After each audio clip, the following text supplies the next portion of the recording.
maintaining public order. Mr. President, distinguished delegates, as disturbing as all this pushback is, we must not fall for the hype.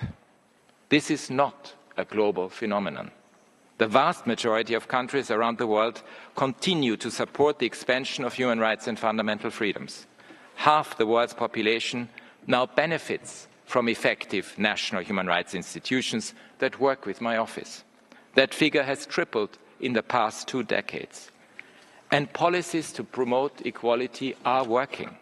In Brazil and Nigeria, for example, quotas for minorities and marginalized groups have contributed to greater representation in education and employment. Countries including Bolivia, Chile, Fiji and Peru have implemented initiatives to promote the participation of indigenous peoples, including reserving seats in national parliaments. The government of Guatemala has started to hold monthly meetings with indigenous peoples and people of African descent, leading to several local agreements on territorial claims. Thailand recently became the first country in Southeast Asia to legalize marriage equality. Timor-Leste recently passed a law stipulating that police must carry out their duties without discrimination based on gender or sexual orientation. Pakistan has outlawed child marriage in Islamabad, a historic legal breakthrough.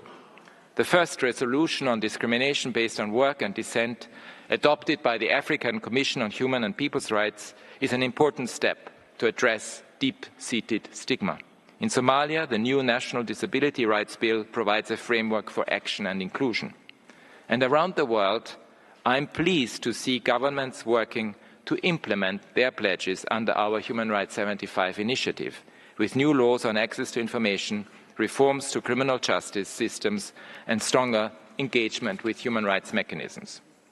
Mr. President, many of the poorest people in the world are falling even further behind, with their rights to food, health, and adequate standard of living under assault. The 2030 Agenda for Sustainable Development is slipping out of reach. More than half of low-income countries are currently in or at high risk of debt distress.